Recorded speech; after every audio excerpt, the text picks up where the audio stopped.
Hello friends, ఈరోజు మనం Bambino upma ఏ విధంగా ప్రిపేర్ చేసుకుందామో చూద్దాం. మొదటగా బ్యాంబీనోని కొంచెం లైట్గా వేయించుకోవాలి. తగినంత ఆయిల్ వేసుకొని ఆవాలు, జీలకర్ర, మినపప్పు, శనగపప్పు వేసుకుందాం. ఇప్పుడు మనం దీంట్లో తరిగిన కూరగాయలు వేసుకుందాం. మిరపకాయలు, ఉల్లిగడ్డ, క్యారెట్, ఆలుగడ్డ క్యారెట్ని తురిమినాను.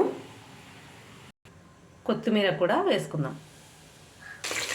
ఒకసారి కలుపుకొని మనం మూత పెట్టేసి మగ్గని. కూరగాయలు మొత్తం ఉడికిపోయాయి. బ్యాంబీనోకి సరిపడిన నీళ్ళు, ఉప్పు వేసుకుందాం. నీళ్ళు మొత్తం బాగా మరిగాక బ్యాంబీనో వేసుకుందాం.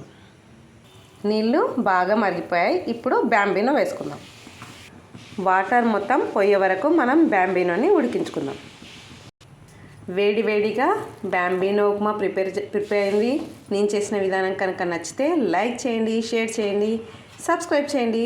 Thank you everyone.